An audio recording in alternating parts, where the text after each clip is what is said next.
Salam, salam sehat bagi kita semua.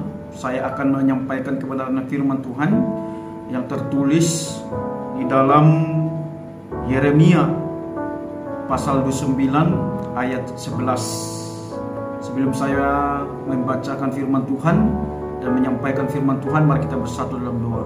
Terima kasih Tuhan buat kebenaran firman-Mu. Rapi kami dengan kuasa Roh Kudus-Mu, agar kami dimampukan untuk mendengarkan firman-Mu. Dalam nama anak Tuhan Yesus Kristus kami telah berdoa. Amin. Bapak Ibu Saudara yang terkasih, saya akan bacakan firman Tuhan bagi kita yang tertulis dalam Yeremia pasal 29 ayatnya yang ke-11. Demikian firman Tuhan. Sebab aku ini mengetahui rancangan-rancangan apa yang ada padaku mengenai kamu. Demikianlah firman Tuhan, yaitu rancangan damai sejahtera dan bukan rancangan kecelakaan, untuk memberikan kepadamu hari depan yang penuh pengharapan. Bapak Ibu Saudara yang terkasih, tema kita yaitu hari depan yang penuh dengan harapan. Bapak Ibu Saudara yang terkasih, kalau kita lihat situasi pada saat ini, seolah-olah tidak ada lagi harapan. Kalau kita lihat COVID-19 yang begitu merajalela pada saat ini, seolah-olah kita tidak tahu kapan ini akan berakhir, atau seolah-olah tidak akan berakhir. Dan ini sangat banyak menakutkan orang di dalam menjalani kehidupannya pada saat ini. Tapi sebagai orang yang percaya, Bapak Ibu Saudara yang terkasih, mari, walaupun pada saat ini banyak tantangan yang kita hadapi, walaupun pada saat ini wabah COVID-19 begitu mengganggu kehidupan kita, tapi sebagai orang Kristen, janganlah tidak memiliki pengharapan. Janganlah kita khawatir, tapi tetaplah berpengharapan kepada Tuhan. Demikian juga kita lihat dalam konteks ini, dalam konteks khotbah kita, ini adalah surat kiriman kepada orang-orang buangan di Babel.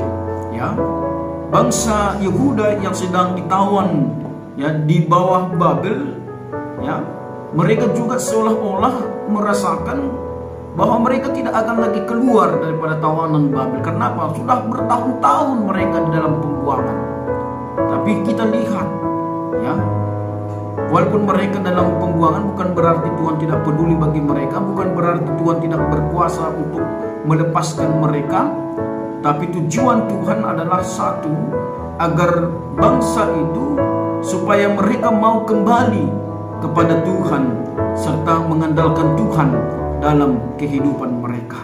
Demikian juga buat situasi yang kita alami dalam kehidupan kita, bukan berarti Tuhan tidak mengasihi kita, bukan berarti Tuhan tidak memiliki kuat kuasa untuk menyelesaikan itu semua, penyakit COVID-19 ini. Tapi disinilah kita tunjukkan bahwa kita harus mengandalkan Tuhan, kita harus setia kepada Tuhan, dan kita harus meyakini bahwa Tuhan itu tetap mengasihi kita.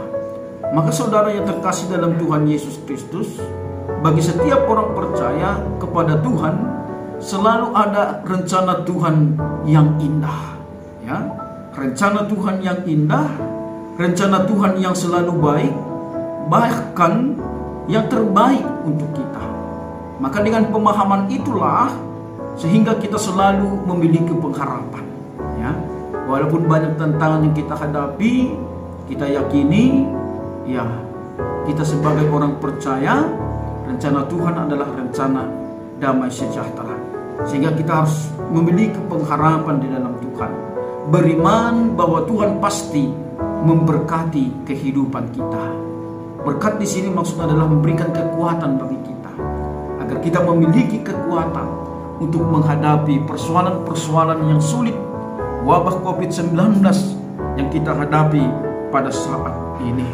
Maka saudara yang terkasih, hal yang harus kita kerjakan untuk meraih hari depan yang penuh pengharapan, yaitu yang pertama, teguh dalam pengharapan dan jangan tawar hati.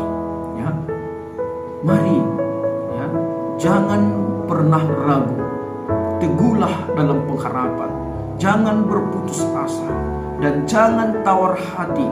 Karena apa yang dikatakan, ya, di dalam Yosua pasal 1 ayat 9 dikatakan, bukankah telah kuperintahkan kepadamu, kuatkan dan teguhkanlah hatimu, jangan kecut dan tawar hati, sebab Tuhan Allahmu menyertai engkau kemanapun engkau pergi. Ya, kehidupan orang percaya telah dijamin oleh Tuhan dengan penyertaannya dimanapun kita berada, apapun yang kita alami dalam kehidupan kita. Sekali lagi kami katakan, walaupun apa yang kita hadapi pada saat ini, tetaplah teguh dalam pengharapan dan jangan tawar hati. Serahkan kepada Tuhan. Yang kedua, tetaplah berdoa. Ya, ini yang harus juga kita lakukan dalam kehidupan kita. Tetaplah kita berdoa. Seperti yang dikatakan di dalam Yeremia 29 ayat 12 setelah teks kita ini, dan apabila kamu berseru dan datang untuk berdoa kepadaku, maka aku akan mendengarkan kamu. Maka saudara, mari kita terus berdoa kepada Tuhan. Kita datang kepada Tuhan, meminta pertolongan kepada Tuhan, meminta ampun kepada Tuhan ketika ada perbuatan yang tidak baik yang kita lakukan. Dan dikatakan juga saudara yang terkasih di dalam Yeremia 33, ya, Yeremia 33 ayat 3 dikatakan, ya, mari kita lihat. Berserulah kepadaku, maka aku akan menjawab engkau dan akan memberitahukan kepadamu hal-hal yang besar dan yang tidak terpahami, yakni hal-hal yang tidak kau ketahui. Bapak Ibu Saudara yang terkasih, ya, memang sering pergumulan itu menutupi, ya, menutupi pikiran kita, menutupi pemahaman kita tentang kasih dan penyertaan Tuhan. Seolah-olah kita bertanya, di mana Tuhan di saat kita mengalami pergumulan? Ya, apakah Tuhan tidak mengasihi aku? Dan ini juga mungkin sering terjadi dalam kehidupan kita. Tapi mari ketika kita berdoa kepada Tuhan, ketika kita berseru kepada Tuhan, maka aku akan menjawab engkau dan akan memberitahukan kepadamu hal-hal yang besar dan yang tidak terpahami, yakni hal-hal yang tidak kau ketahui. Ya, maka saudara yang terkasih, memang kita belum mengetahui kapan COVID-19 ini berlalu. Kita mungkin belum mengetahui, ya, kapan kita, ya, sembuh dari penyakit yang kita rasakan pada saat ini. Tapi mari Tuhan akan beritahukan itu kepada kita ketika kita berseru dan berdoa kepada Tuhan dan meminta hikmat daripada Tuhan. Maka mari saudara yang terkasih, tetaplah berdoa. Dan dikatakan juga, ya, yang ketiga yang harus kita kerjakan untuk meraih hari depan yang penuh pengharapan, yaitu hiduplah dalam kerendahan. Ya, bukan kita yang lebih tahu masa depan kita, tapi Tuhan yang lebih tahu. Seperti apa yang dikatakan, ya, di dalam Yesaya, kita lihat, ya, dalam Yesaya 55 dikatakan di sana, Yesaya 55 ayat 8 sampai ayat 9 dikatakan, sebab rancanganku bukanlah rancanganmu dan jalanmu, ya, bukanlah jalanku, demikianlah firman Tuhan. Seperti tingginya langit dan bumi, demikianlah tingginya jalanku dari jalanmu dan rancanganku dari rancanganmu. Yang jelas saudara yang terkasih, rancangan Tuhanlah yang lebih indah daripada rancangan kita. Hidup bersama Tuhanlah lebih indah, dan mengandalkan Tuhanlah lebih indah daripada mengandalkan kekuatan kita. sendiri. Maka mari saudara yang terkasih, sebab rancanganku bukanlah rancanganmu, dan jalanmu bukanlah jalanku, demikianlah firman Tuhan. Maka mari ya kita yakini rancangan Tuhan, rencana Tuhan itu adalah rencana yang paling indah dalam kehidupan kita, karena yang merancangkan itu adalah orang yang sempurna dan yang maha kuasa. Maka mari ya hidup dalam kerendahan hati di hadapan Tuhan. Kita terus yang mengatakan dalam hidup kita bahwa tanpa Tuhan ya kita tidak mampu menjalani kehidupan ini, dan apa yang kita miliki itu semua adalah karena Tuhan menguatkan kita. Kita mampu pada saat ini karena Tuhan memampukan kita. Seperti apa yang dikatakan dalam Ulangan 8 ayat 17 sampai ayat 18. Maka janganlah kau katakan dalam hatimu, kekuasaanku dan kekuatan tanganku lah yang membuat aku memperoleh kekayaan ini. Tetapi haruslah engkau ingat kepada Tuhan Allahmu, sebab dialah yang memberikan kepadamu kekuatan untuk memperoleh kekayaan. Jangan puji diri, tapi pujilah Tuhan. Apa yang kita kerjakan itu hanyalah sarana ya untuk Tuhan memberkati kita.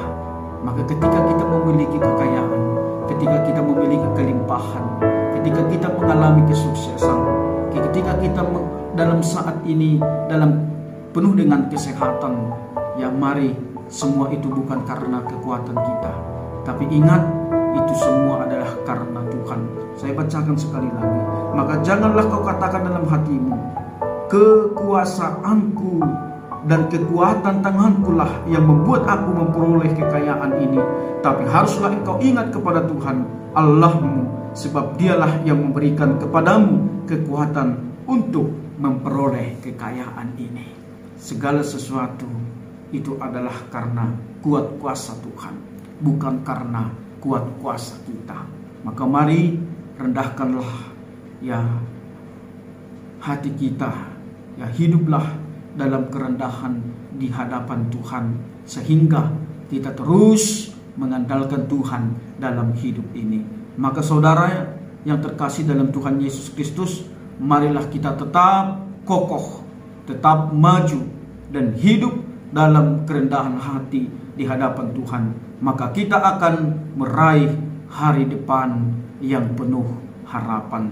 Tuhan memberkati kita, Tuhan memampukan kita, dan Tuhan yang mengajari kita agar kita tetap di dalam pengharapan apapun yang kita rasakan pada saat ini. Seperti tema kita, hari depan yang penuh harapan. Hari depan yang penuh harapan adalah ketika kita mengandalkan Tuhan. Maka saudara yang terkasih, sekali lagi kami sampaikan kepada kita, ya, dalam kondisi terbuanglah bangsa Yehuda pada saat itu, firman Tuhan disampaikan pada mereka. Ya, demikian juga ya ini disampaikan kepada kita. Apapun keadaan kita pada saat ini, mari sekali lagi saya bacakan firman Tuhan bagi kita. Sebab aku ini mengetahui rancangan-rancangan apa yang ada padaku mengenai kamu. Demikianlah firman Tuhan, yaitu rancangan damai sejahtera dan bukan rancangan kecelakaan, untuk memberikan kepadamu harapan hari depan yang penuh dengan harapan. Maka mari saudaraku, berjalanlah bersama Tuhan, melangkahlah di dalam iman, maka yakin dan percaya masa depan kita adalah masa depan yang penuh dengan sukacita. Salam, Tuhan memberkati.